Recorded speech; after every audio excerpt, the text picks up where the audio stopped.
Tani nambatan chupola gomo de la kansamre jegins. First of all, good evening to everyone. Mande mambos nyam de somne hale pa gabo shonsos.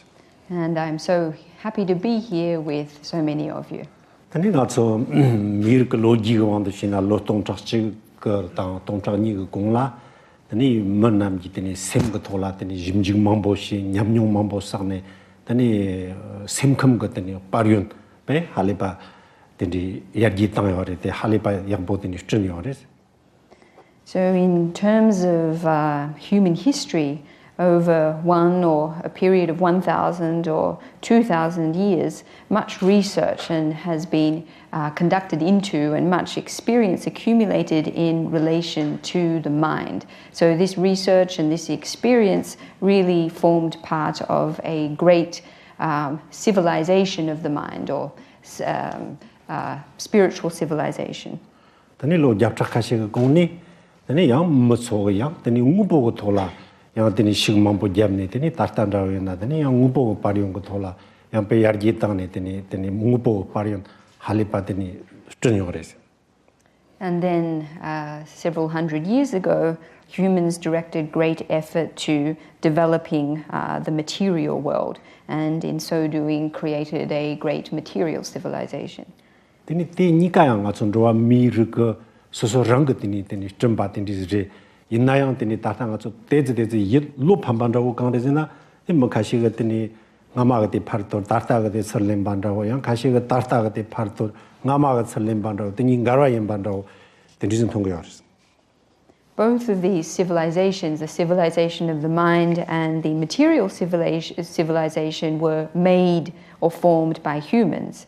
However, one rather regrettable thing is that for some people we only hold on to our current civilization, the material civilization, and forsake the civilization of the mind, whereas others cling to the previous civilization and don't accept the newer one, and a conflict is posited between the two.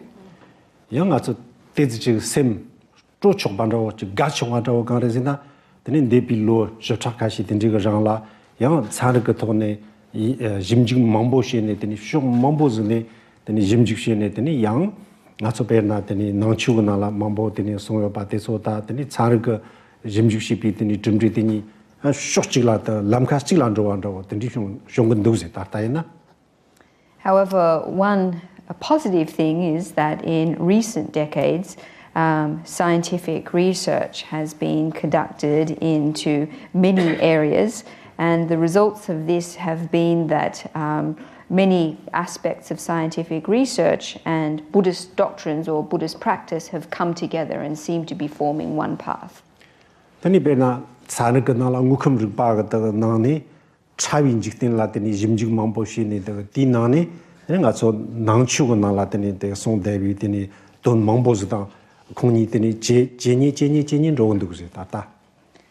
for example, the research of physics into the microcosm has much in common with Buddhist perspectives, and in fact, the two would seem to be coming closer and closer to each other.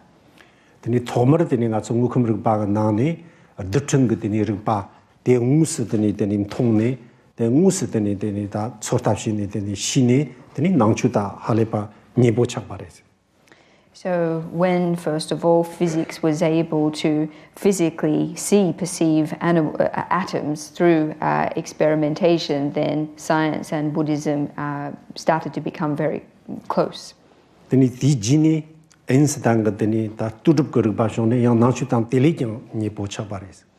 And then, after this development, Einstein's theory of relativity brought the two traditions even closer together. And then,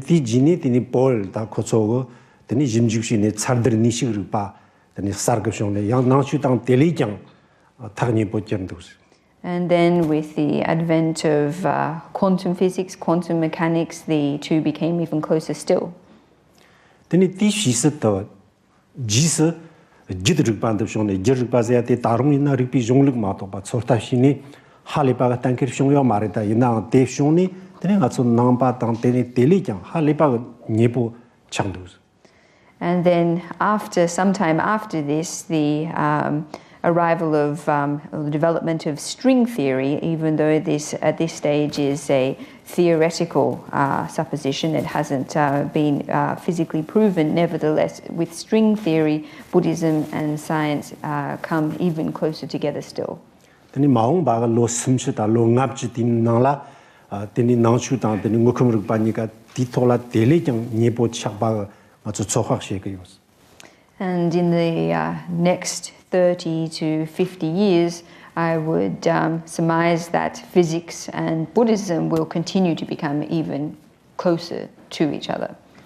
Tani ngukumruk baga nani pena ngachu khadok tani karo da maro la sokpa tani ngubo thola meban rawo ta tani ngachu nawa na la koya ga jati ngachu suso la ba na la tani shonwi remo cha ma to ba shilo la me pa tani mamboz denhang shi pa ti tani ngachu nangchu na la tani tongba nye ka tani shi tongba nye tongba nye la mambu yo tani ni shi tongba nye la tani hal le ba ga tang nye po cha ka yo.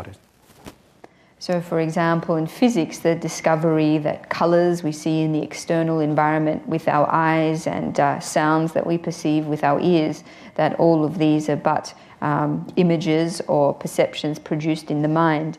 Having proven this, comes these findings, these conclusions are very, very close indeed to Buddhist notions of emptiness, particularly external emptiness, there being different divisions of emptiness. Tani te tambores, tani nipa te kare zena ngacho tarta tani wansi chanrika, tani yang lapa la jimjig mambo zushine, tani yang dishone yang nachuta pe tak nipo rondus. So that's one aspect of the relationship between science and Buddhism. The second aspect would be neuroscience and its research. This is something, an area in which Buddhism and science are coming closer together.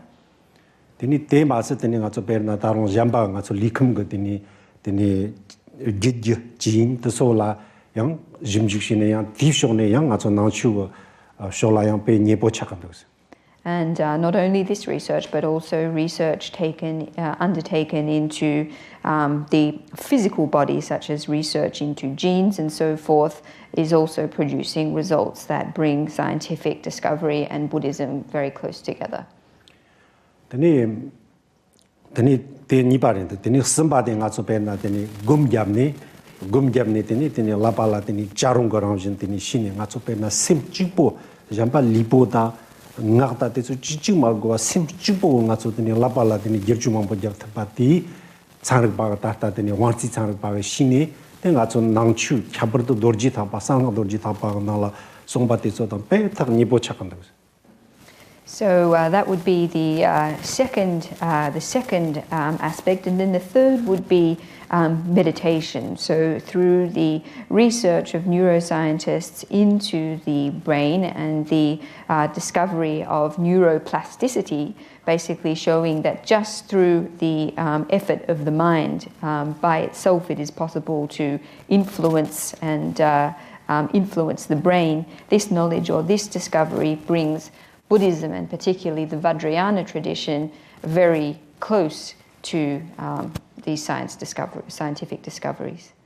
Tani perna tani te nibaris, tani samba ga thone shana perna Virginia ga tani the yang charipa mambo tani mi tani kewang ashla tani jimjig ta mi checho ko tani sangwala tani jimjig shine tani khoso go tani charik tani tasr ka thone jimjig shine tanjang mambo z tani khoso delen shin di thone tani mi tani kewang ashta checho ko sangwa teso tani pe mambo z tani to 하고 이나 따따 zorgi 그때니 차르바가 따따 티토라 켈린 시요 말했다 메나요 때니 강터더니 차르그 돈이 짐주시네 mambo즈 용거도 때가서 나추다 할리바 니본저건도 때 선바들이스.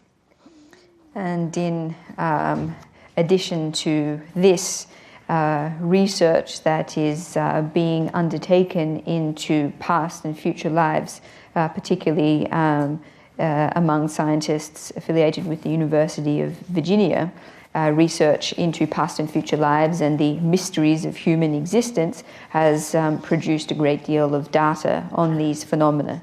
And it's through this research there is much that we can discover, even though these findings aren't perhaps accepted by mainstream science, there is still a lot of research, scientific research on these things that is currently being produced. Then tsara ka tini ta lorji ka thola tini phergip shoni tini tanjang tini todo tandang ka tini kotso sorta ka tanjang yo piti tanjang te so thamchi po ngaso nangchu na la tini jewe chini tini rond ngaso sama ka tini munjun shega yo. So over the course of the development of science, data collected through scientific experiments, rigorous scientific experiments, is bringing science and its discoveries ever closer with to Buddhism. Yenayang nangchu na la shayo pat samade ngaso data ka charti rishi jathap ka mares. However, not all the content of the Buddhist tradition is able to be explained or verified by science as it currently stands. Tendri konika chapkongyang kakare nangchula nangchu ka chapkonda tani chanrigla chapkongyang kakare. Jigshina tindi chapkong kakare na chapkong tini lam rewa chimbondos. Buddhism and science have their own different scopes. They have their own respective areas or spheres of concern. Even though they might be different, however, there is still a great connection and close relationship between the two. Tani nangchunga yana tani kwaranga timjir ka thone tani jikin timjir ka thone rishi gyap kare te rangshung ka charig tan thambare kwaranga jiktin shepapo khelenga mares. So, for example, the Buddhist explanation or the Buddhist doctrine of interdependent arising in terms of cause and effect is a doctrine that is in accord with the natural sciences. The natural sciences that is not accepting the notion of an independent creator. Tani nangchu nala yongkenga tani pena gum jawyanra ta tani susoranga nyangji semkam yarje tanga ta tani sherb yarje tanga deso tabshi deso tamjipo ngune jane kayo layo ka tani yongdur shi sar tindi je ma to ba ji la dong da ta deso la nangchu ge yichi she ge mare. So in the Buddhist tradition of meditation has very substantive, very effective methods of cultivating compassion, developing one's mind, developing one's wisdom. These are the primary concern or methods of the Buddhist tradition. Tani tarta ka charig da boina benanga chu charig ka nala tani semkham ka nala ya je ton ka kortela tarung da boina mambuzum bundus. In terms of current science, there aren't so many methods for developing or improving one's mind. Tani nga chu musjikun choa ka nala yana nga chu tani shitsok ka nala yana yana zambolang ka nala yana tani nyamjir ka goni tani tani laglin tartabna tani nga chola pantong mambo yongsares. In our everyday lives or in society at large or in the greater world, combining both science and Buddhism or Buddhist methods will give us great benefit. Tani ngarang lorab gubchi paganani charg ta na chu parla tani tornang tin rewa tela tornang sheyo tornang shi bi gimchande tin zigin.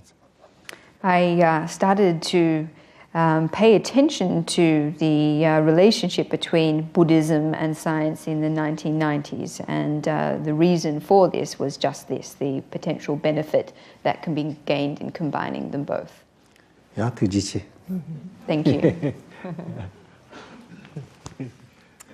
So we wanted to sound a few themes for the discussion today, and the first one is exactly what Khenpo has pointed to, which is an issue that came up in America around 2005, and this is the National Geographic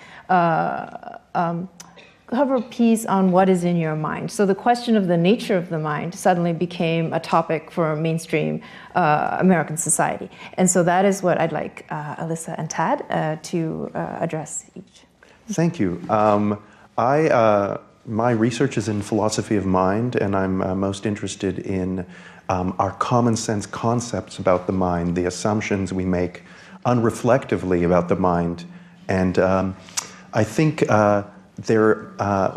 I'm also very interested in Buddhism for a number of reasons. And one reason is that I think there are assumptions about the mind in the Buddhist tradition which appear at odds with assumptions about the mind that are very prevalent in the Western philosophical tradition. So one example is the kind of Cartesian model of the mind that comes from the French philosopher René Descartes in the 1600s. And René Descartes thought we could doubt things that are happening outside of our minds, but the one thing we couldn't doubt is what's happening inside our minds.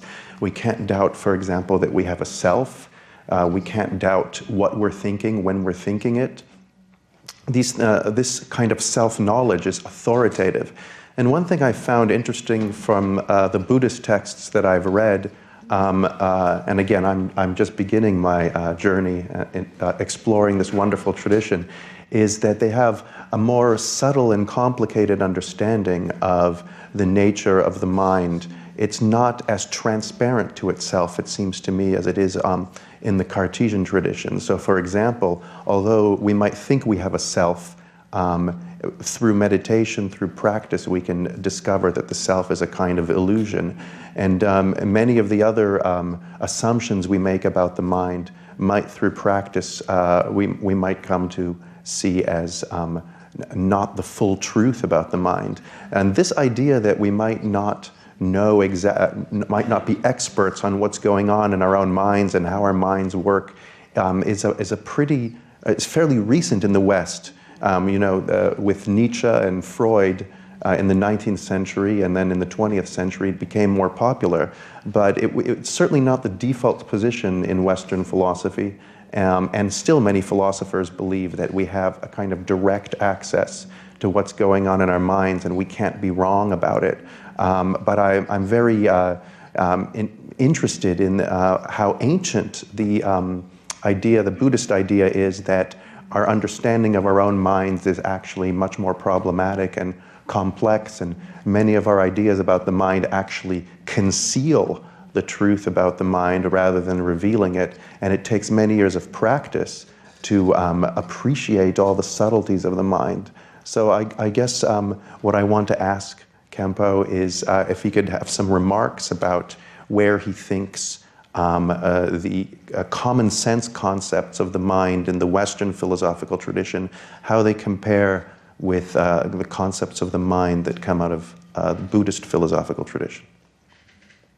I'm a health psychologist, and I've been studying the different ways that the mind, our thoughts and emotions affect our body. So kind of started from a small model and have been just fascinated and enriched by understanding more of the of contemplative practices and how that can enhance our understanding of the mind and the mind-body connection. And so I don't even really use those words anymore, because I think one of the things a concept I want to bring up is that our mind, our thoughts are not located in our brain, and actually we all have an extended mind and an extended body. And so what that means is that we are influenced by everything, by both input from our body, and we know that from neuroscience about how emotions are made up. They're not just responses to stimuli in the environment.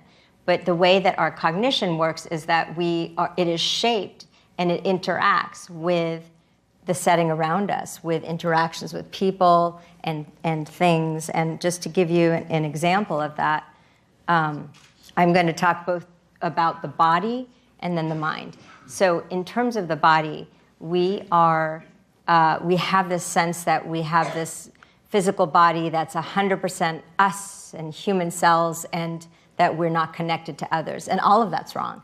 Some people, contemplative science and medicine knew that thousands of years ago, and some Western thinkers as well. And I like this quote by Lewis Thomas: "We are symbiotic creatures and interdependent on the rest of the world.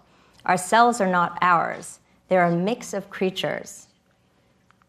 And we're getting to know that. We're getting to understand how our body is so complex and interdependent with small organisms and with the world around us. So, for example, we have 20 billion mitochondria in our bodies. That was started off as an independent organism that we became symbiotic with. We also have 100 trillion bacteria and fungi. We don't like to think about that, but this is an amazing discovery that we now understand. We have it inside of our gut and our body. We have it on the outside. These are not human cells that we're carrying around, but we're completely interdependent. If we were to kill our microbiome, we would be sick. Our immune system wouldn't work. We couldn't fight any infections. So we're actually completely co-evolved and adapted with all of these organisms. So just within our body, we are completely interdependent. And we might think of this as an ecosystem. And when we realize that, then that leads to this natural de-reification of the self as completely isolated and separate. So when we think about the mind, it's really distributed through this complex system of the mind-body and all of those little organisms, human or not, human cells or not. And then we are interacting with the social and physical environment.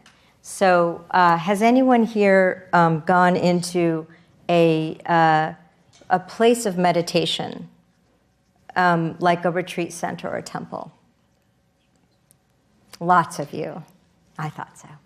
So that walking into that setting is just an example of the rich effect of the environment, the set and the setting, the context, and how that shapes our feelings, our nervous system, our emotions. So we're conditioned in that case to have certain thoughts and to become introspective and to become calmer and to develop metacognition, which we'll be talking about soon. So that's just an example of how much context matters. So besides so cognitive sciences really embrace this idea of embodied cognition, and with a little bit less attention to extended or embodied emotions. And so I'd like you to think about all the ways that our emotions are also connected to things outside of our body. They're not just generated in the brain in isolation. So we are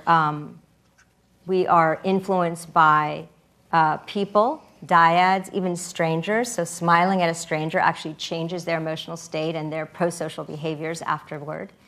We're influenced by social networks, by what we see on the news or what we're reading on Facebook. All of those things influence our emotional tone. And research has shown that in different various ways. We also have, when we're under severe stress, we actually are changing our physiology. We're impairing our mitochondria. We're changing our microbiome. So we know all of these connections are now at play constantly. So within ourselves, we can see this mind-body connection, that they are really, it's not two separate things and we just think above the head and that doesn't influence the body. But there's another piece of this connectedness that we don't think about, and that is the transgenerational connectedness. So what we carry our life experiences with us, and particularly we know this with severe suffering, stress, and depression, we transmit some of that information to the next generation through our epigenome and through our telomeres, which I'll be talking about soon. So just as an example of how our emotions are contagious or co-regulated between us, I wanted to just point out one study by my colleague at UCSF, Wendy Mendez, where mothers, when they are stressed out by the experimenter and the baby enters the room, gets put on the mom's lap, the baby adopts the nervous system activity and the affect of the mom. So it wasn't a conscious transmission. And the same thing happens when the mom is just listening to relaxing music and her nervous system calms, her heart rate variability goes up. When the baby's placed on her lap, the baby adopts a calm affect. So emotions are between us, not just inside us. This is an example of a study on couples, romantic couples. And in this study, you can see that at baseline, the two couples have heart rate variability that's not so synced. But once they start interacting and they're in dialogue and they have eye contact, their nervous system becomes completely synchronized. So that heart rate variability pattern shows you that we're just a few seconds behind our partner in terms of responding to their own nervous system. couldn't. So this is a mind-blowing finding that is now all over kind of social and psychology and social psychophysiology, that we have this co-regulation with each other. It's just fascinating. And this is actually even more strong if the couples are closer, if they're more a happier couple. Tani tari genlaka travala nga so nurshuk tani sim ka tani ngunzun ta tani nga so nangchu ga sim ji ngunzun ga chabarwa tani na tani nurshuk tani ta ta ga tani pe na zoji ka sani rig ba yin na je tani chari na re tani chama ga yana sim te la ba yin ba ta yana la ba ga tani shawa yin ba ka tar sim te tani la ba le shwa tani ngunzun she kan do se. So Ted here asked a question about the relationship between the different understandings of the mind in Western science and in Buddhism.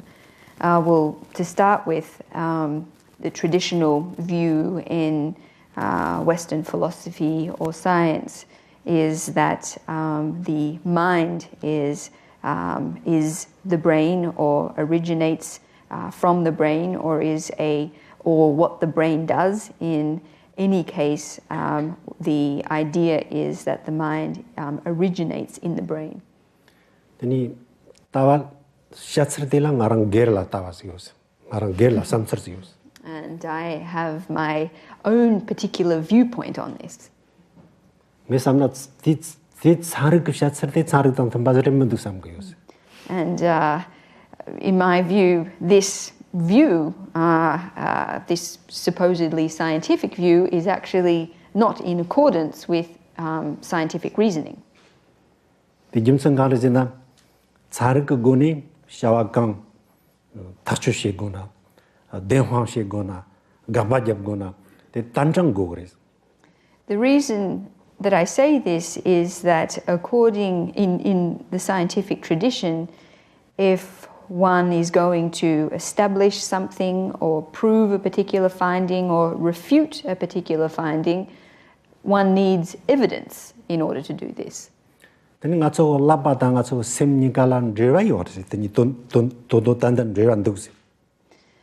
Of course, there is a connection between our minds and our brains. This is something that clearly exists.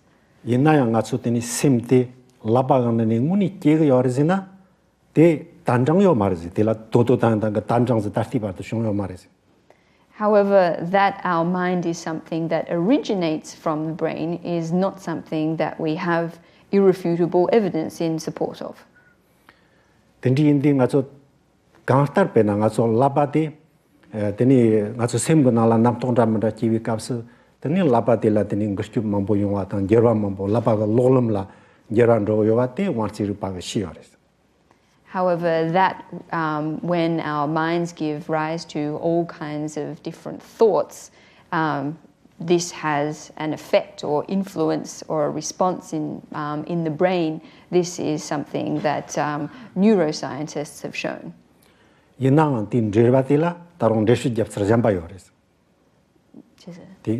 Labadang nimtini taga semgum rewa wansiri bagatini koso shio patela ndeshit japsra jamba yores. However, this relationship between the thoughts of the mind or the mind and the brain is something they have a different explanation in respect of. Ndeshit japsra jamba ta kan rizrezina pena nacho simte koran pena ti chig nala tini rowi chig tez chikala tini chig tez yar nipo kala rowi nyanja bozrezi tini nya chig nala rowi kapsa tini nya te chimarezi yinang tini chig tola tini yerwa rogorezi chig tola tini chig tola oyowa yungorezi. And this different explanation is that it's rather like if we imagine a fish traveling beneath the surface of a body of water, not on the surface, but just slightly beneath the surface. The movement of the fish in the water would produce signs on the surface of the water, ripples and so forth, but these ripples are not the same thing as the fish itself.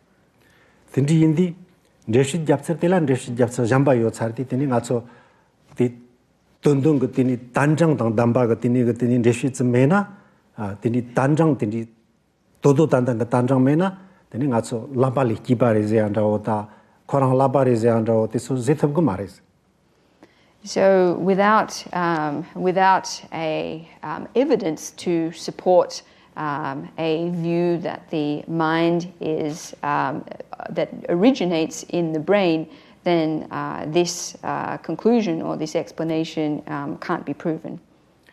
근데 차르 그 돈이 도도 단단 그 단장요나 되니 미창마 켈랭 그래서.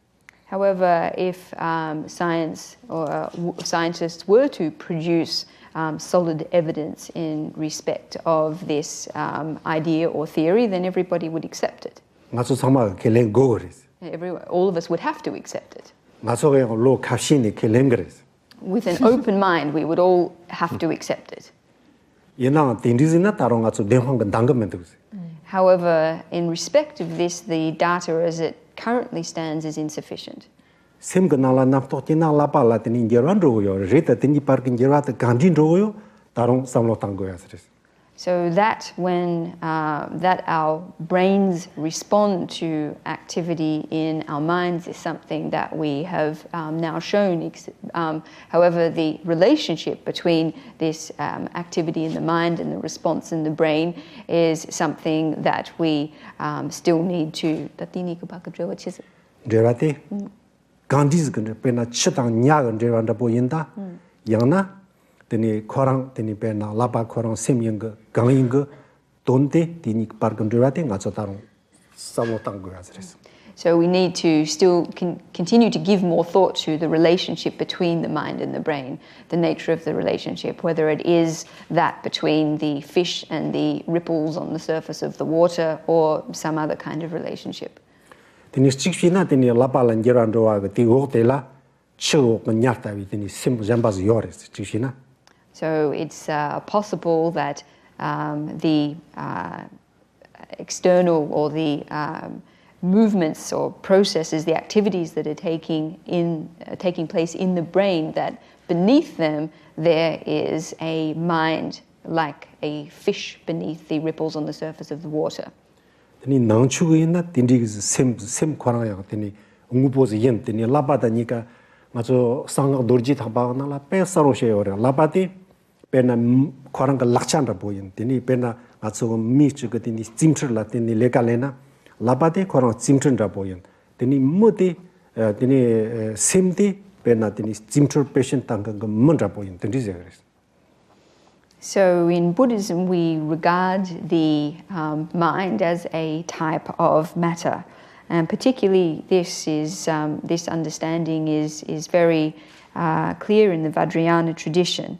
That is, the brain is seen as a tool of the mind. We could liken it to a computer, and with the mind being the operator of the computer. 양나티니 베나가서 먹 리포다 라바다 먹 리포다 베나가서 되니 짐철 거더니 슈콕 프차한다 보시인 되니 셈디 가서 딘난거 년친다 보시인 되니스 연세 그랬어. Or we could also say that our external that our mind is like software that is inserted in the outer or the physical machine of our body. 되니 셈디라 나서 럼바 겟제 요리스 럼바 겟.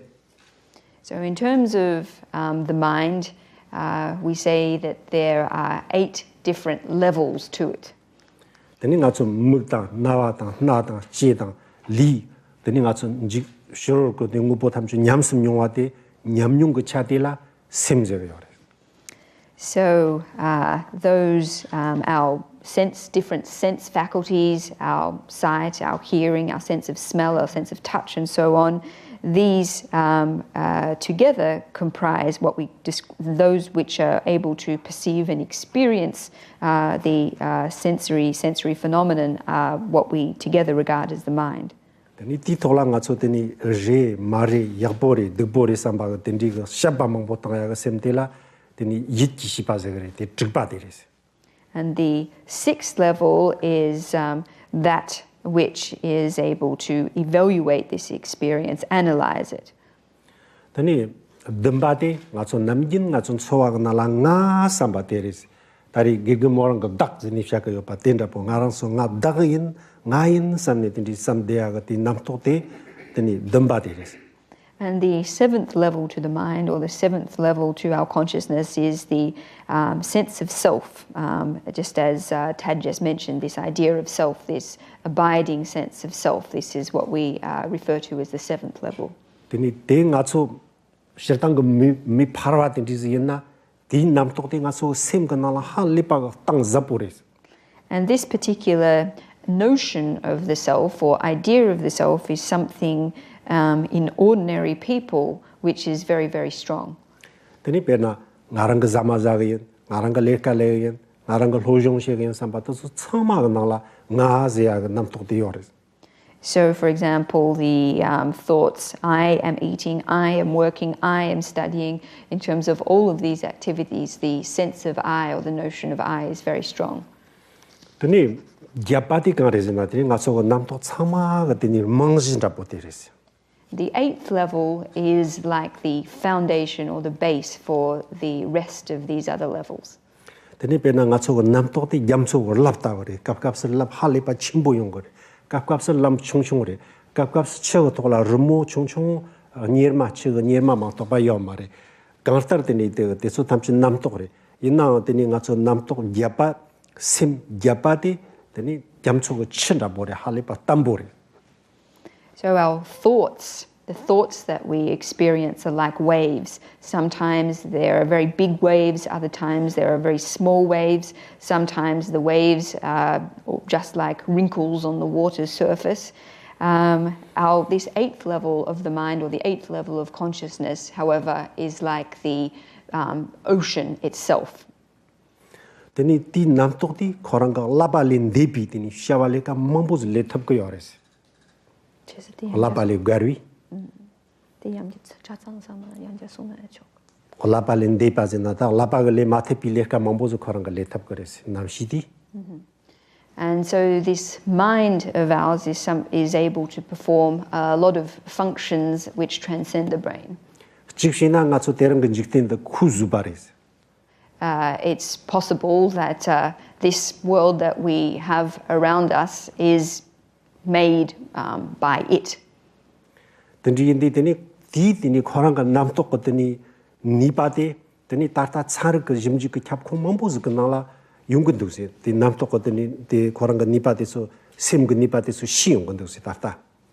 So the power of the mind is something that is being increasingly paid attention to different areas of science. The power of the mind is something that is gradually being recognized.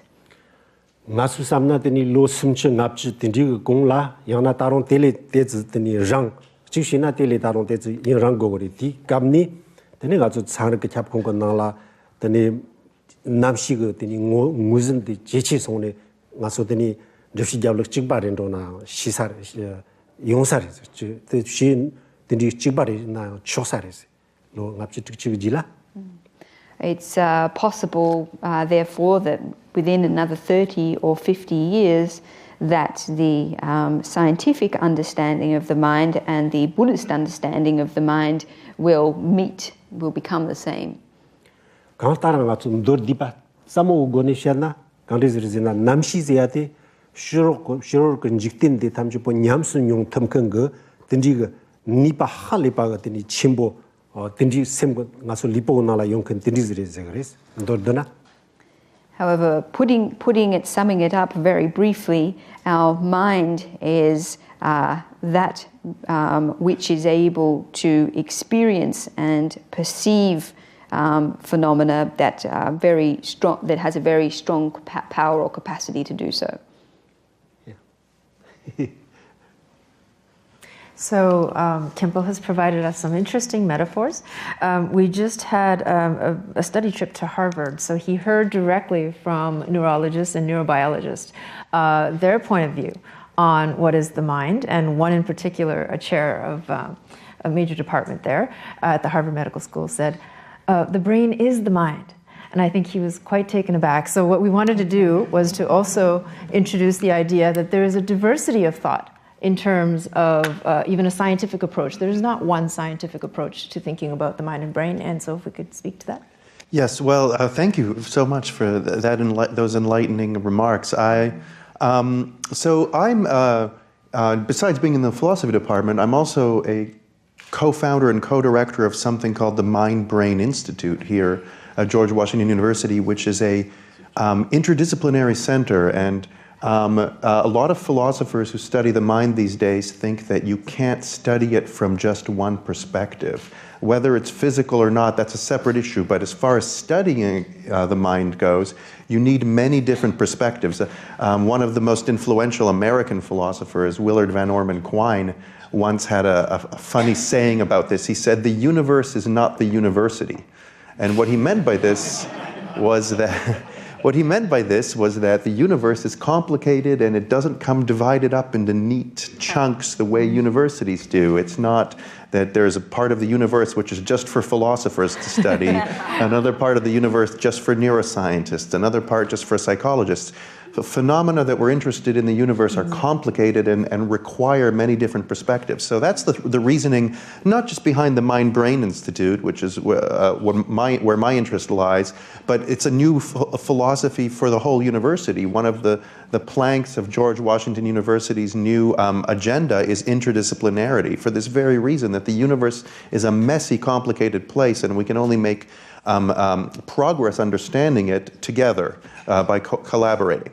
So I think the kinds of concepts of the mind that I talked about earlier, that philosophers and ordinary people bring to their thinking, have an influence on science. And it's important to sort of know which of these concepts are good ideas, good frameworks from which science can address questions about the mind. Now, I need to, I guess, get a little clearer. It is true that in contemporary philosophy and science in the West, the default assumption by many is that the mind, in some sense, is the brain. The idea is they look at other examples from science, the history of science. So, for example, for many centuries, people didn't realize that water was H2O. They thought water was one thing, and H2O, who knows what that? People didn't even know what it was. And then they realized, actually, it was one and the same thing. Similarly, for many other discoveries, people didn't know what genes were, then they discovered it was DNA. So a lot of philosophers and scientists think, yeah, we haven't yet established that the mind is the brain, but one day we will establish the mind is the brain in the same way that water is H2O or genes are DNA. We didn't know it at first, but we will discover this. Now, this is actually not the traditional Western view. So if you go back to people like Plato and Descartes, their view was much more like Kempo's. They thought the brain and the mind were distinct. Plato and Descartes, in fact, thought the mind was not even physical. It wasn't a kind of matter. It was some kind of immaterial substance. Later philosophers thought that the mind perhaps is a kind of byproduct of the brain. So the brain does all the work. And the reason people think that is because if you take out pieces of the brain, you can't do things anymore. You get paralyzed, you lose your memory. Many of us maybe tragically know people with Alzheimer's. Damage to the brain leads to a loss of your mind, right? So that kind of evidence leads a lot of people to think that, well, the brain is doing all the work, so what's this mind? It's just a kind of byproduct. Just like when the car engine when the car engine makes the car drive, it gives off heat as a byproduct. The heat isn't doing any work. It's just a kind of byproduct. So that was a pretty popular theory of consciousness anyway in the last century. It's called epiphenomenalism. And there's still some philosophers who believe it. Then there's the mind-brain identity theory came along and thought the mind and the brain will be something like genes and DNA or water and H2O. But probably the most popular view now, and this is a view that Kempo alluded to, is the view that the brains are kind of like naturally evolved computers. Just as a bird is like a naturally evolved airplane. Now, flight is not the same thing as the bird, right? Flight is not the same thing as an airplane. Flight is what the bird does. Flight is what an airplane does. And by analogy, the thinking is that the mind is not a thing. It's an activity. It's what the brain does. Just as in a computer, there's the hardware, which is the thing, and then there's the software the computer's running, which just is a word for the activity the computer is engaged in. So probably the more popular scientific view of the mind right now is the mind is kind of like software. It's the activity that the brain engages in. So it's not exactly the same thing as the brain. It's kind of like the relationship between software and hardware in a computer. The computer makes it possible for the mind to run, but they're not exactly the same thing. In fact, there's a pretty famous computer scientist you may have heard of, Ray Kurzweil, who made a lot of money developing software in the 80s and 90s. And now he spends his whole time trying to be as healthy as possible. He's in his 70s or 80s. He's in a special diet, does special exercise, because he's convinced if he could just stay alive 20 more years, they will be able to upload his mind onto the internet. He's so convinced that the mind is software that he thinks computers will one day be able to run your mind and you will exist in a computer. So that's a kind of, I would say that's probably the most popular view, but I think, as Tashi pointed out, there's a lot of dispute in science about what exactly the mind is. One thing we need to keep in mind, though, is that there are many different components to the mind. So a lot of philosophers might say memory is part of the brain, language is part of the brain. So those parts of the mind are just parts of the brain. And the evidence for that is you can knock out people's memory by damaging a part of their brain. You can knock out people's ability to use language by damaging a part of their brain. That's the evidence. But then there are other parts of the mind, like subjective consciousness, what it feels like to smell a rose, right? The subjective experience you're having as you're chewing on a piece of chocolate. I can't experience what you're experiencing. I can have my own experience, but not your experience. That subjective side of consciousness, a lot of philosophers think can't be explained in terms of the brain. That's something other than the brain. Other philosophers disagree. So we have to be clear about which part of the mind we're talking about when we address the question of whether or not it's the same thing as the brain. The last thing I'll ask Kempo is, I found really interesting the idea that he says the mind is not the brain, but it is a kind of matter. Now, usually in Western philosophy, you either think the mind is not the brain because it's not matter, it's non-physical, it's like a ghost, okay? Or if you think the mind is the brain, you're just saying it's matter. Now, this is an interesting in-between view where you're saying it's not the brain, but it's still a kind of matter. But I find it a little confusing because I don't know where this matter is. If we open up your brain, we don't find your mind. We just find more brain. And so I wonder where this matter is. If the mind is a kind of matter that's moving the brain around, where is it? So anyway, that's where I'll end. Nice. Should I go? Well, just building on, I love this. I think there's some agreement that brain is necessary for the mind to work, but it is necessary, not sufficient. It's a very important organ. If we think of the if we think of the brain as also a place that we store memories, for example, then I want to give you an example of how you are using your extended mind, and you're probably not aware of it. Does anyone rely on an external drive for their memory? Part of our mind is here, and we use that and incorporate that in our thinking. It's part of how we think, and we rely on it. So that's just an example of how objects can become part of our extended mind. I wanted to just go through an example of how we can understand this mind-body relationship and how it extends outside of our mind and body. And so building on this theme of interconnectedness, I've been studying marker of biological aging for the past decade, a bit more. And I'm going to tell you about them and what we can learn from them, because it's a fascinating insight into how we're affected at the most molecular level. So if you think about aging, we all have the same rate of aging through time, minutes and years, but biologically, we're on quite different clocks. So a 50-year-old could look 40 or 60. So what's that about? How can we understand that? Where is this clock, if there is a clock in the body? And of course, aging is complex, and there are many different ways that we age. But one important way that we know we can speed up our aging is by wearing out our telomeres. And so this is a picture here of a chromosome. It contains all of our precious genes that code for all of the proteins that build our whole body. And at the tips of these chromosomes, you see these orange packets of DNA. These are not genes. This is right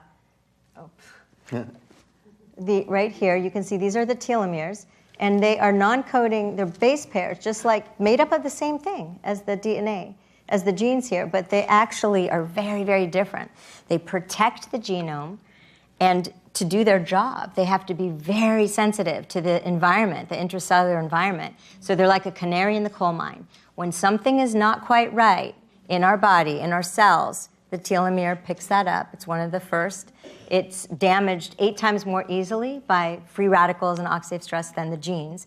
So it sends out help signals, and that cell either goes into an old age senescence state where it starts becoming pro-inflammatory and that causes aging, or it dies. So we want to keep our telomeres long so that the cells can go on and replicating and not go into either senescence or death. So what do we know about what causes telomeres to shorten? Lots of things: health behaviors, genetics. One enzyme that my colleague Liz Blackburn discovered is telomerase. So that blue glob is a big protein with some special properties that help it rebuild the telomere. So we have a kind of a yin-yang system between the two. And I should mention she did win the Nobel Prize for this discovery. And she started off in yeast, and now we know that or actually in tetrahymena, in a single-celled organism, the telomerase, when you turn it up, the cell becomes immortal, and it lives forever. And if you block that enzyme telomerase, the cell dies, because the telomeres chip away to be too short. So what about in us? It does look like in us, in humans, if our telomeres get too short, that's a very good predictor of getting diseases early in life. So besides the genetics and the health behaviors, something I've been very interested in is stress. Stress is potent. Stress has a big effect on our body, as smoking does in some studies. But not all stress is equal. What kind of stress is going to be causing a big physical response to be chipping away at our telomeres? Is it the lion or the gazelle running away from the lion? So clearly that gazelle is having a threat response and running for his survival. And when we take on that same type of bad stress, that threat stress, and we live that over and over, that is what we call toxic stress, and that is strong enough, we think, to impact our telomeres eventually. So besides stress and early trauma, we know that relationships can appear to be protective to telomeres. So more social support, longer telomeres. An interesting study showed that married couples tend to have telomeres that are correlated. So if they're if one partner has long telomeres, by old age this is, the other partner tends to as well. And now my favorite example of how our telomeres are affected by influences is the one outside of the body, and that is neighborhoods. So this is, let me tell you really briefly about a study in Hong Kong. They studied men who were of similar education and income, and some of the men were in Calhoun, very busy city, and some lived in the beautiful, peaceful New Territories. And the telomeres were significantly longer of the men who lived with all the greenery. And other studies have shown that neighborhoods, feeling safe, having an aesthetic neighborhood, these are things that are associated with longer telomeres. Even when we try to kind of control for and equalize all the effects of other things like our individual income. So if you think about what does that feel like to be in that poor neighborhood? How does that affect your heart rate variability and your thoughts and your interactions versus being in nature or a neighborhood that has a lot of green? So neighborhoods are turning out to be very important for shaping our nervous system and possibly even our cell aging. And lastly, my last point, which is the most dramatic, is that we're just starting to learn that distress, stress, dukkha, depression, something big that we can measure in pregnant women appears to be transmitted to the fetus. So when we measure the cord blood of the baby, as soon as it comes out of the mother, we find that mothers who've undergone severe stress during pregnancy have babies with shorter telomeres, right from day one. So that's an example that's telling us that we might be seeing some effects of our life experience transmitted to the next generation.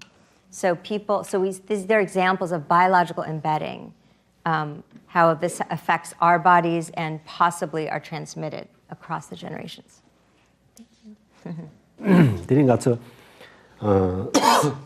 Nanchu to the Shana to Simziate, any Koran Labada Nikala, Halipa, any Dirachimboyos, so Labaganala, any got to Mukunton Matapaga, any Za, any Salem, any Simchisoni, Zotu or Simchisoni, any young Shirtanga to the Muka Zilatawa, Nawaga, any Jalanya, but the Nigza, Nabjayos in the Soyors, as Dojita Baganala.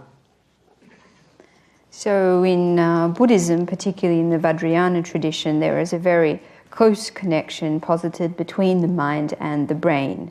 So in the Vajrayana tradition, there is considered to be 32 main nerve channels in the body that come together in the brain.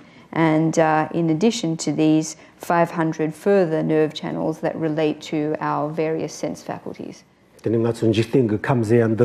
통윙보다 맘통윙보 니가 어쩌바스리 되니 통윙보데라 되니 야샤 ang나모도요 말이 맘통윙보데 야샤 급주 고나레스. So these nerve channels that are posited in the Vajrayana tradition are not ones that we are able to perceive with our naked eyes. And indeed, in terms of our material world, that which we are able to perceive with our eyes only constitutes 5% of the total matter. That which we are not able to see, that which is invisible to us, in fact constitutes 95%.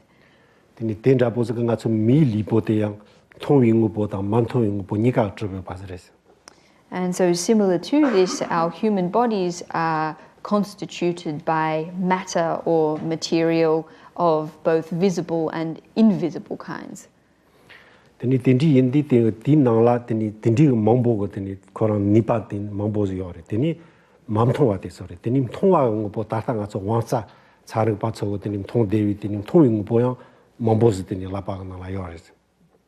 So in terms of these different kinds of matter, visible matter and invisible matter, they both have different kinds of functions. In terms of the matter that we are able to see, this is something that science is increasingly recognizing and researching.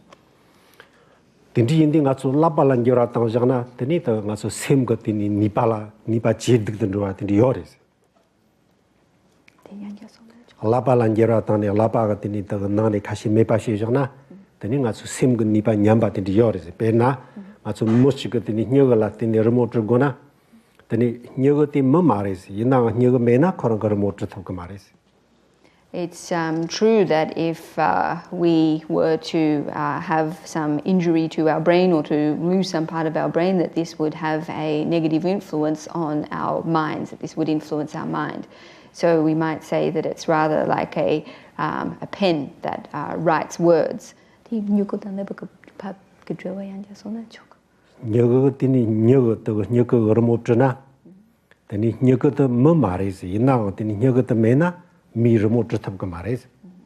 So it's like a pen that is drawing a picture. The pen is not the person. However, without the pen, the person would not be able to draw a picture. 근데 라바가 나니 차시스 메바시잖아. 셈 것들이 니바 냠죠 그래서. 제티 냠주비 김선티 라바 코랑티니티 셈인다. 베나 녀거당 먹은리란다 보인 다른 데니 샤바잡고 그래서. So we know that if we were to take away a part of the brain, that the certain functions of the mind would be negatively impacted. However, whether this is because the relationship between the mind and the brain is that between the pen and the person, this is something that we still need to give more thought and research to. Then tartaga teni wansi saruk pa pena labadang teni laba nala teni kashis mena mi teni semkum gni pa kashi nyam jogo yore jete teni kim jewata pena motang nyekata ba mari zeni ze gona te ze thap ko yo mari ze wansi saruk pa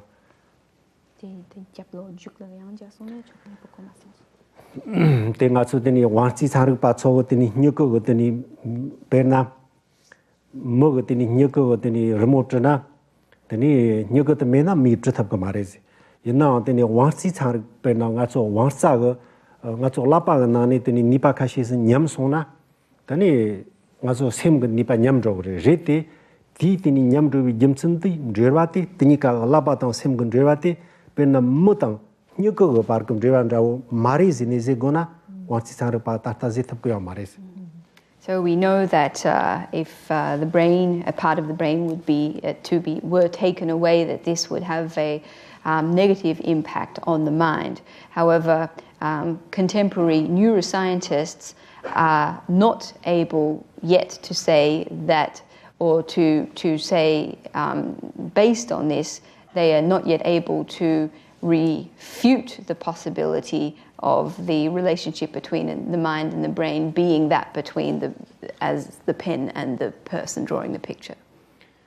대치리 되니 다가 가서 셈디 되니 강락니 어르지나 시당 가서 셈디 되니 또 나추고 나니 시나 우부 레제 그러지 옛날 가서 나추고 나니 우부 운전실 대당 가서 납쇼건 산이를 빠더니 나추고 대 산이를 빠 우부 운전시야 대때 만다 버렸어. So in terms of the mind, in Buddhism we do understand the mind as being a kind of matter. However, in terms of the Buddhist understanding of matter, this understanding is somewhat different to the way that Western philosophy understands matter. 드닝아 좀 산이를 바나 파치는 우본들이라고 때라 우보제요 그래서 이나 나추고 나라 때 말에 나추고 나라이나 빼나 드니 우보 잠발라 녀와 땅타야 우보 잠발라 드니 샤바시 틈큰 딘지그 니바 참말라 드니 우보제요 그래서. So the way that philosophy understands matter is probably something like this table here, whereas the way that Buddhism understands matter is that which is able to effect change on something else, that which has some kind of agentative capacity or agentative force. 드니 빼나가 저 로지가 나라 로지나 거도와 로지 로지공도가 어야 로지가 나라 로요바 진드제 로지가 나라 로요비 네급나 드니 로때 드니 로지가 나 참마라 참네요 그래서 네研究松的就 로지나고 电子器是吧电池来塞对研究第七三研究松的就 드니 로지가 나나 카버가 로지가 나라 로속나 로때 드니 로지가 나라 로지가 드니 로요사테 나라 참마 참네요 그래서 참네요 그래서 뭐야. So when, for example, a battery in a phone has power, then this power is dispersed throughout the entire device. So a human's live body is like a battery. And our mind is like the power.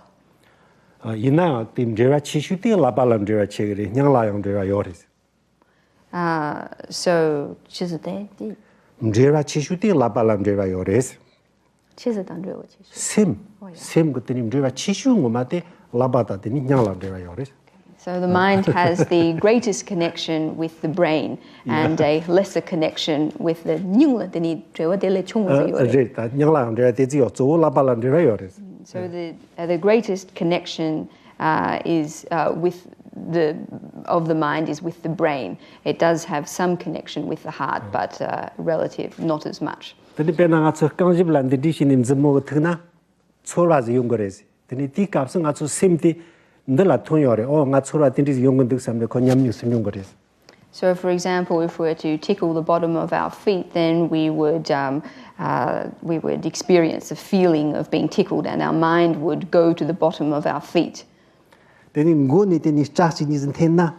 되니 차 그래지. 되니 아주 셈디 텔라리요래. nga 차은득 삼 그래지. And if we were to pull on a few hairs on the top of our head, then our minds would go to this point and register that, ouch, my hair is being pulled.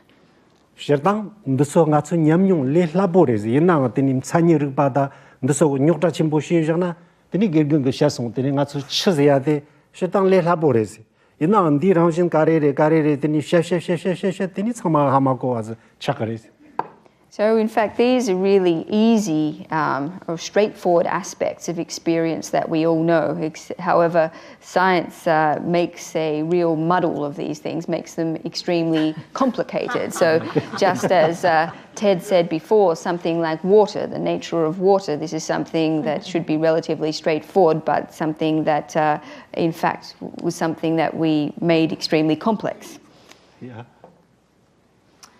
Well, we will have an opportunity to have Khenpo give a longer exposition about the nature of mind tomorrow, 1 o'clock, along with the Mind Brain Institute. We'll be hosting Khenpo to do a full seminar just on this topic. For now, we're going to shift gears to sound our third theme, which we would like to have Khenpo also comment on, which is the fact that there has been a mainstreaming of all of these practices into the global culture, global modernity, and we would like to talk that out a bit. Okay, so yeah, part of the reason I got interested in Buddhism is because I started meditating and it really improved my life, I thought. So I started thinking philosophically about what it is that's going on when you meditate. And I was introduced to meditation through secular Buddhists. The person that I first read was a man named Stephen Batchelor, who's a promoter of secular Buddhism. And so I was thinking about it from a secular perspective. And to me, I think one way of understanding what's going on when you meditate or when you're mindful is you're practicing a kind of metacognitive skill. So metacognition in psychology and philosophy means thinking about your own thoughts or thinking about your own mind or thinking about emotions. And one sort of secular way of understanding about what's happening in meditation is you're just training yourself to become better at metacognition, better at manipulating your own mental states. Now, human beings are metacognitive virtuosos compared to the rest of the animal kingdom. Other animals, there is evidence that they engage in some forms of metacognition, but not nearly as much as human beings do. Human beings are really do it all the time. And really, if you think about it, much of our success depends on metacognition. One reason is that in order to function in society, we have to turn ourselves into a certain kind of person. We have to come up with a public self. And a lot of that involves thinking about our thoughts, controlling our emotions. You know, there's an evolutionary psychologist named Susan Hurdy who gives this example. Imagine if you put a bunch of chimpanzees on a transatlantic flight, and she's that don't know each other, and then they land, and she says guaranteed all of them would be missing fingers at least. Right? But humans routinely interact with strangers, people they don't know very well, and in completely civil ways. So we're very good at controlling emotions and so forth, and these are metacognitive functions. But the thing is, there are better and worse ways of doing this. And particularly in the complex modern world, we find we have to maintain very different faces to very different audiences, right? And this, I think, is a source of a lot of dukkha, to use a term from Buddhism. It's the source of a lot of anxiety and stress. And I think you can conceive from a secular perspective mindfulness as a way of becoming much better at this sort of stuff, much better in metacognitive skill. So I think there is a big advantage to having a secular understanding of what's going on. And even from the Buddhist perspective, right? If you're a Buddhist, you should care about, you should be compassionate, and you should care about the suffering of others. And if you care about the suffering of a lot of mainstream Westerners, then the only way to reach them is through some kind of secular version of mindfulness. So there is that advantage, but there's also a disadvantage to the secularization of mindfulness. And I think part of the disadvantage is we in the West often tend to think of things like mindfulness as a kind of gimmick, a thing, not a gimmick, but a one-time intervention. You know, I'm feeling bad, I got to take a pill. Oh, well, maybe I won't take a pill. Maybe I'll meditate and I'll fix what's wrong with me, and then I'll move on with my life. I won't need it anymore.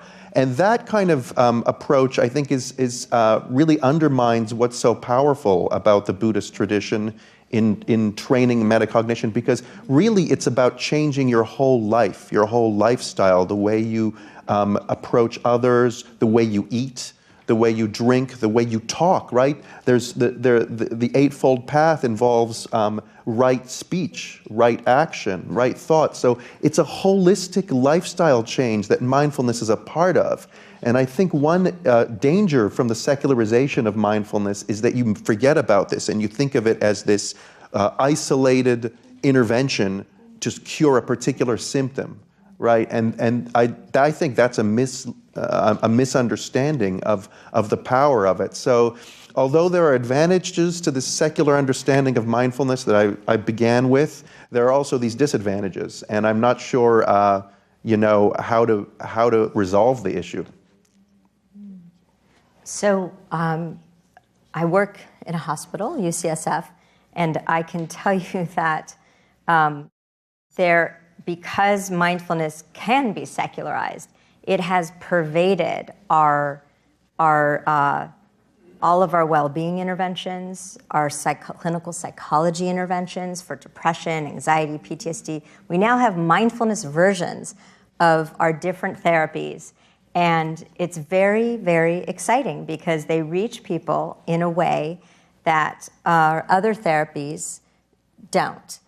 And so there is, on one hand, I'm going to talk about stress reduction for a minute and just say we know that chronic stress can be unbridled, and if not managed, it can go on and on for years and have negative effects and suffering, and really just decrease the quality of life. How do we change that? So there's never going to be one size fits all because we are all so different. And for some people, they may get into different flow states from different activities. So there may be hobbies or exercise or ways that they are actually clamping down on their own stress response, and that's fabulous. There are many, many paths. But mindfulness is actually, mindfulness training is in a category of its own, it seems, because of this metacognitive ability. So so the gift is that you are awakening to the idea that you can control your attention, you can observe your thoughts and feelings, and so you can actually not just live through them as if they are your moment-to-moment reality, but to observe them and control and choose where you place your attention. So when we bring people who are suffering and have never experienced anything like meditation, so I'm thinking about like the caregivers that we work with. Every day they wake up and they start to think about what is ahead of them. And so they turn on that threat response, that gazelle response. When they're trained in this mindfulness, all of a sudden it can be liberating, that they can be awakened and live a life with more control and choice. So we do see a lot of transformation with even small doses of mindfulness. And then there is, of course, the serious contemplative training, which is really in a category of its own, which is different goals and outcomes and a different path of regular practice and really training the mind. And that's unrealistic for many of us depending on our degrees of freedom and our lifestyle, et cetera. But it's beautiful that we have the option and the whole range, and that mindfulness has pervaded our culture and it is acceptable. And of course there are some problems with the dissemination, like using it for profit. But overall, I think when people get the awareness of what mindfulness is and the values that go with it, of being more compassionate, then I think we are on a wonderful path. And we're it looks like it's everywhere, and we're just at the beginning of this permutation of our society, I think. Tani champagner jak gomzena nyangji gomzena ja tani te acho nabshogla te halepa tani tarta tani lobja na la energy tani mamba na la energy tasu mambos na la pe tarchip tani chimbon rogon te na mi chama tani ga chuluk jabjong mepa shini tani te nyamlin shege yenzene tani zege yaje yimbatini nangchugo nanere te na nangchugo tini ta korang malak nangchugo nala korang malak chachang wazere ina nga chu shuchugo nala ti tarta peshu chwa nala peshu tangine kimna malak jamba ti so thamchebo margo washi tina ni chigle ne tini nga chu peshu tangande tini jina mi samala phanto yongore pe yakbori samgode. So whether it be mindfulness meditation or compassion meditation, currently, particularly in the West, these kinds of meditation are becoming very popular in schools, among doctors and so forth. And everyone is talking about this being a kind of meditation without religious baggage, or a secular kind of meditation. So in general, Buddhist meditation practice is part of a complete or comprehensive system of practice. And so mindfulness meditation is really like taking an aspect or a part of this complete and comprehensive session. However, even though this is the case, selecting one aspect of a greater total package, the fact that this is bringing benefit to others is something I regard as positive. Tani korang ka malak chasang ka nani jambati song ne khelen ka man ngarang tabayang me ngarang goyang go me yena tini tamba nyir jak chipote go nyarji chipote ngarang go te ngarang ka pesho tang yen zina te chokore se te korang pe na nachula taba me namba ga tini chupas yemba ke malin na yo korang ka te nyalin shi na ndukris. So if someone, for example, isn't willing to accept all aspects of the total system of Buddhist practice, they don't have Buddhist faith, they don't feel themselves as needing all aspects of the total Buddhist system of practice, and they simply wish to select or choose from this greater package, say compassion practice or mindfulness practice, this is something that I see as okay, I see this as fine. Tani kaartaro nangchu wanda shina koranga tini gumda ndasu tsangma te simjin la tini pamba ka shirda tini khotsu tini zubare te yena tini kaartar simjin la pasona semgana la dugmur mepa tini la pansona tini rikuyore te korang jamba kelena chokore malina chokore. The methods of meditation in Buddhism were primarily developed for the purposes of benefiting others.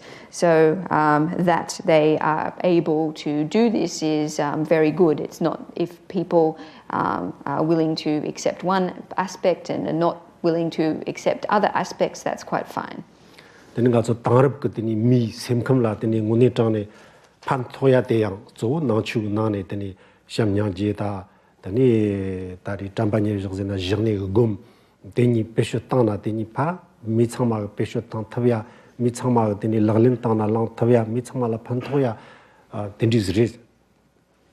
So among the Buddhist meditation practices, compassion practice and mindfulness practice, or shamatha meditation practice, is very beneficial to the psychological state of contemporary people. So these methods are being spread, they're being implemented they're being practiced, this is something that is good. 있나요? 다른 낭추 고니시안나더니 곰잡아치 보용금은 다른 때 배나 낭추고나니 카시스 렌니 수속고나라 배쇼타나 텔레장야 보인 사례세. However, from a Buddhist point of view, not everything can be addressed from meditation, just through meditation. So combining other aspects of, or taking other aspects of the Buddhist tradition and implementing them in society would also be very beneficial. 배나 낭추고나니 렌탕 갔다와 거치디 렌니 맞은 소화가나라 배쇼타나 양보요 사례세. For example, taking or appropriating certain Buddhist values and spreading and developing these in society. Tani karti tindi mashina pena ngatso tini semga nala dungur yongine kamna gum jamni dungur me pachikpo landang jamni tile jampa mashina tani ngatso go dungur kum jongkhungti kangrajena shusong derese ngatso semga nala tini dungur mombo yongyate ngatso shusok tan soandi nani yonggo yore tindi indi shusok tan soatila gerju majibna tani ngatso tini dungur kum jongkhungtila gerju japtab go yamares. If we don't do this, and rather when we experience suffering, we meditate in order to address our own experience of suffering, we're not addressing the root of that suffering for the reason that the various pain and suffering that we experience actually originates in society. So if we don't make changes, social changes, then we're not really addressing the root causes of this suffering. Pena ngatso zama gatini chotin yabo machine ngatso poanana tani poanawini kamna ngatso mantongo grese teschi grese television ngatso zama gatola tani ngatso yang chotin gatola zabzabchi go de matok batini yang chotin gatola zabzab machina yang ngatso poana grese. So it's the same as when we eat food that is unclean and we get an upset stomach as a result. In the immediate situation, we need to take medicine to address the symptoms. However, just taking medicine by itself is not a way of addressing the problem of unclean food. We also need to pay attention to the hygiene conditions of our food. Tani ngatso mantongyata zamala tsangbrazoya nika shipabjinda jini ngatso tambanye jako gomjawata nini ngatso teni shusoko teni rentanga tawatela tets gerjujawya teni nika shonsona teni chatsangya borinro sares. So just as we might address the upset stomach by taking medicine and by making changes to the hygiene of our food, so too by practicing mindfulness meditation and at the same time making changes to social values, by combining these approaches together, we can have good results. Yinayang penangatso te nangchu nane tambanye chaka gomda nyangjedang teni yang te maimbi rentanga tawa kashi lene ngatso peshotana te zamgi ngatso nangba renro mares ngatso nangba shita mashi soso rangla te ranga takcho na chokore te tapa mashi na chokore gangster te so peshotana te yakbo yongsares. So by practicing mindfulness meditation or compassion meditation and appropriating certain Buddhist values in society, simply doing these things doesn't make one a Buddhist, or doing these things doesn't automatically make one a Buddhist. Whether or not one wants to become a Buddhist or not is something that one can decide for oneself. I'll just mention that this time cover is from 2014, which is the year that's been announced as the Year of Mindfulness. So we're talking about a very recent sort of breakthrough into mainstream consciousness, I think different from the first wave of interest in meditation and especially mindfulness, which was more religious and it's about spiritual seeking in the 1960s. And the second wave, which was really about the stress management kind of mindfulness, John Kabat-Zinn and the MBSR method.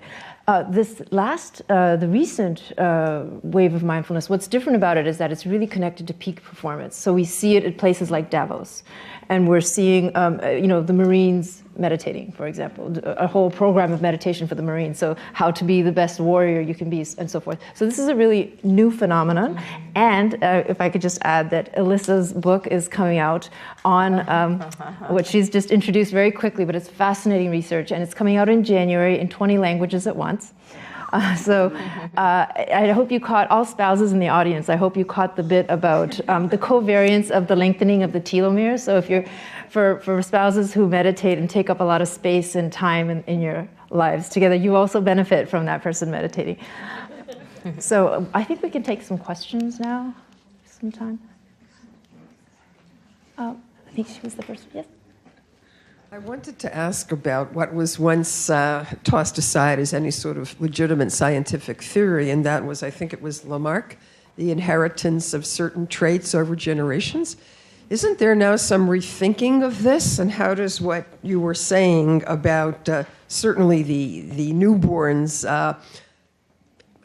acquiring or being severely influenced by the mother's state of being, how does this relate to acquiring certain predispositions, virtuosity? That's a good question, and what I was referring to was actually not genetic transmission or change in genes, but actually epigenetic transmission. So what that means is that any shorter telomeres from mom to baby was happening through changes that were environmental. Well, let me explain this better. So if the mom has short telomeres from her stressful life or any other reason, and regardless of her genes, she can transmit those short telomeres through this germline, the egg, to the baby. And so that is a direct epigenetic-like transmission. And the other ways that we transmit genes without changing the genes is through turning genes on and off, the methylation patterns. And so when we think of epigenetics, we usually think of the methylation patterns on genes and how those are transmitted to the baby. So certain genes might be turned on or off. But the telomere transmission is more of a newer idea or phenomena that we're seeing. So one example of that, we know that when a parent with a genetic disorder and has short telomeres because of the genetic disorder, let's say they have two children. I'll tell you about a true case. One child gets the genes and has short telomeres. The other child is very lucky they don't inherit the poor telomerase genes. So there's no reason they should have short telomeres genetically, but they still inherit very short telomeres, and they still develop an early aging syndrome, a mild one. And that is because it's a direct transmission from short telomeres in one of the parents' gametes to the offspring. That's not about the genetics. It's just about the material being passed on, being shorter. And another pathway might just be the direct stress effect, regardless of the parents' telomeres. The stress in the womb and the cortisol might also be impacting the baby's telomeres. So it's complex. Thank you. Try to ask my question clearly. I was listening, and I heard Sem in Tibetan a number of times. But when you talked about the 32 and the 500, I'm wondering if that's also the winds or lung, or are you using Sem and lung similarly? Yeah.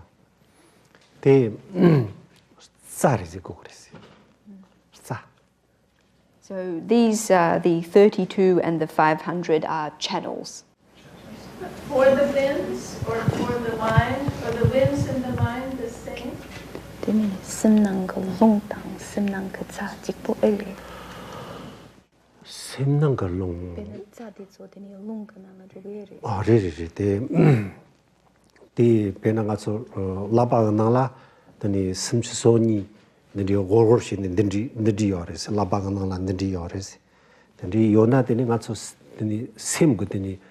Simdini the zag in Corlo dinaland Tana, the ni lung dinaland rores. They tata wants its hand panam gianti go to sing as sim ganala you at tipinecumna, the new labanala de la changicore, 대 왕치 자르바 된 통화대 다니 간다 본다 본도스.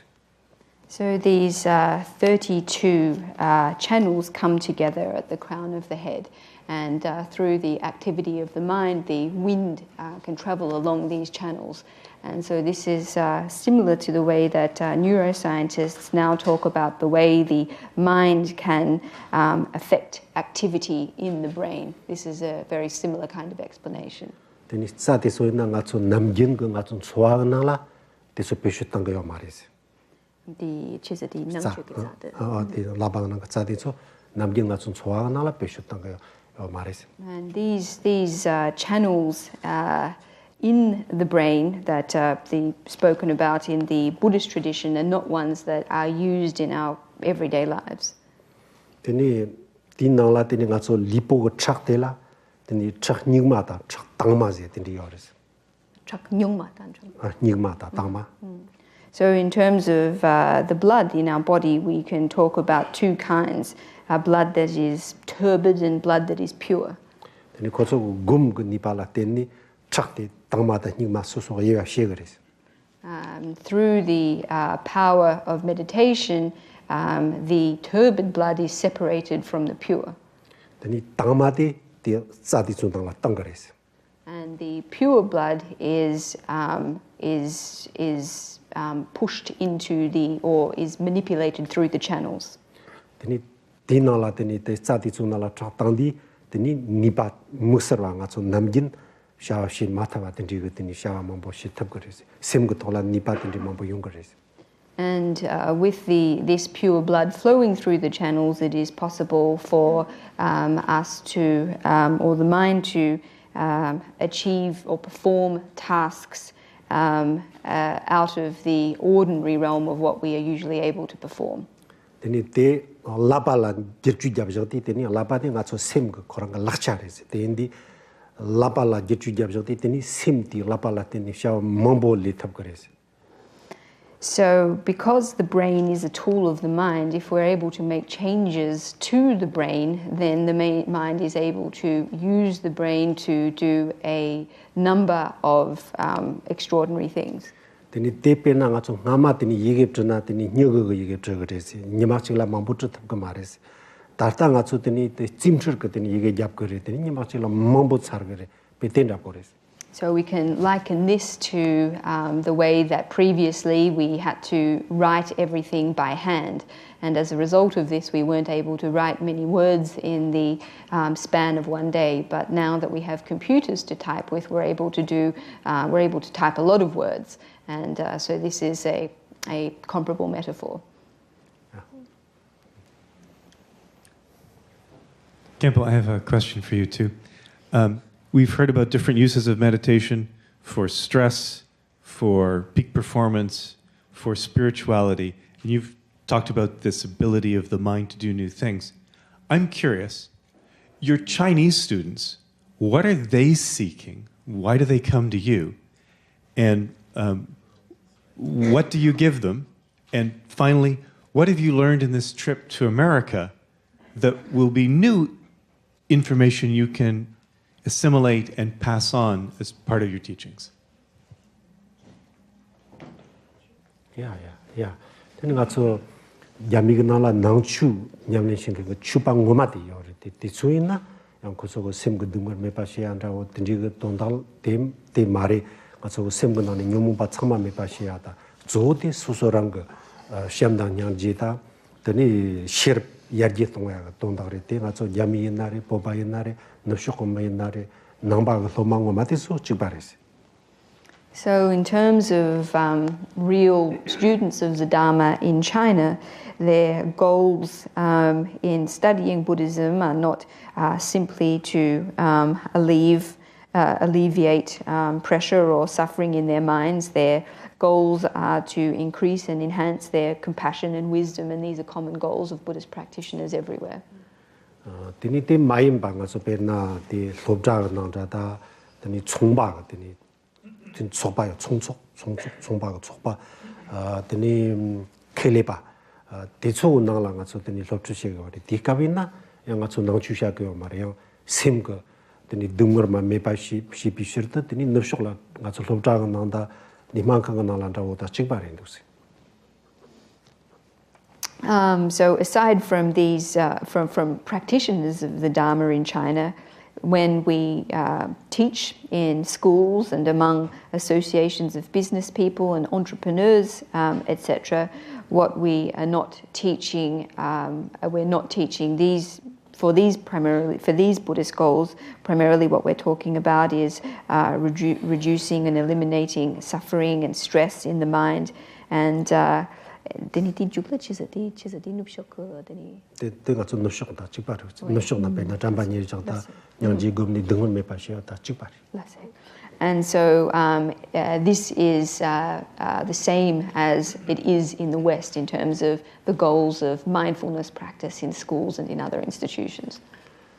tani daringa dawaschik tang tani lak zure tani nanang dawaschik tang lak yin tin nangla tani ngarang te America shak ta nushok nangla tani wansi changrik ba tani gomla tani jimji shin kan tani mangboz chasung tani khotso tani jimji kun re di te nge perna tani mejamba la tani parshadna tani lochung choyena khotso gomla yichi wa da teso la pe pando yosari samgayos.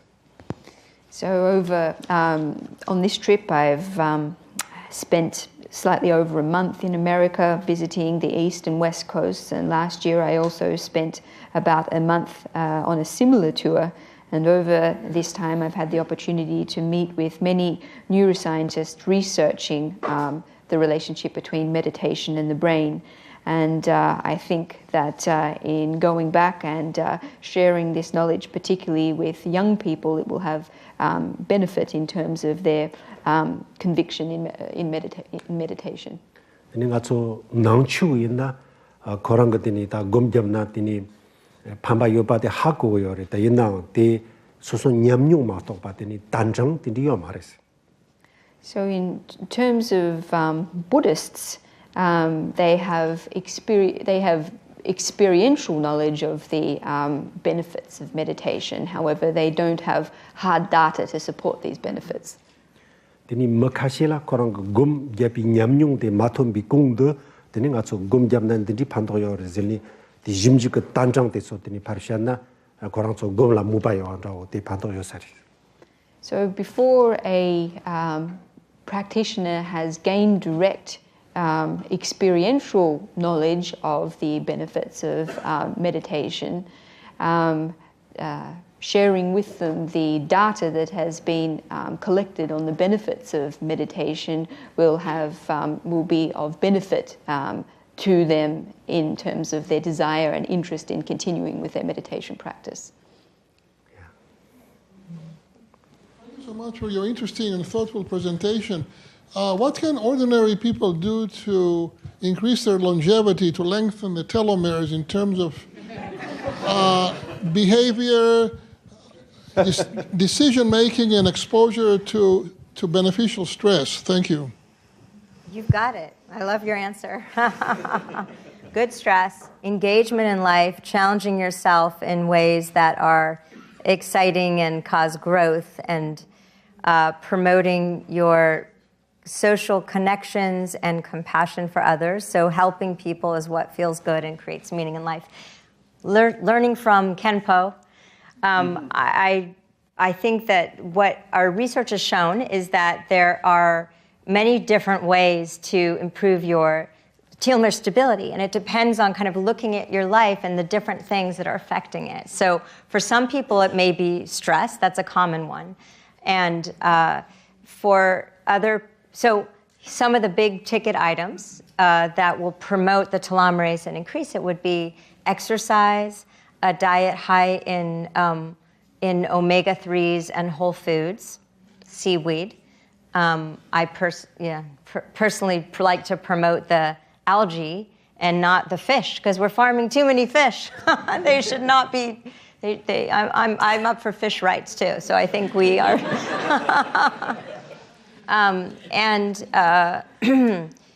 So other areas, so getting enough sleep is an important one, and having having at least, social connections. We don't all need big social networks, but having a confidant, having some good quality relationships is really important. And in terms of stress reduction, we don't just want to think of stress reduction and getting to baseline, but really living more fully and purposefully. And so we like to think of health span, not lifespan, but really that we want to make our days count. We are going to, telomeres predict early disease. They're not a great predictor of how long we live. There's so many things that can extend life these days. So what they really predict is health, how many years of healthy, good life we have. And that's what we want to focus on. I actually, you can take more questions, but I actually need to run to the airport. But this has been incredible to hear. Thank you so much. Actually, we're going to, I think, thank you so much, Alyssa. We're going to close the discussion here, and we're going to be, for those of you who can stay, we'll have a reception upstairs at the Art Gallery. So sorry if I know there are more questions, but we can talk and continue. I just want to say that when we created the title for this evening, we wanted to put quotations around every single word because we want to destabilize the idea that there is an East and West, that there's one version of consciousness, one version of contemplative traditions. That's the whole point. I think that we're aiming towards describing a shared culture, and we're also trying to participate in creating that shared global culture. And especially thank you for both Alyssa, who made a heroic effort to come today, and Tad, who's been splendid since we're cracking all new ideas about what we can do here at GW, but especially for Khenpo, who has not only brought his wisdom and insight, but has brought himself. And this is not a very easy thing to do. I just want to say that he has taken a leap of faith in being here, and he will take all of this conversation because he is just an extraordinarily prolific thinker, writer, lecturer, immediately assimilates information. He's considered the most brilliant scholar that has been produced through his institution in his tradition. And we're so grateful that he has taken this leap of faith and that he'll grow the shared culture as he travels back to China. So. Thank you.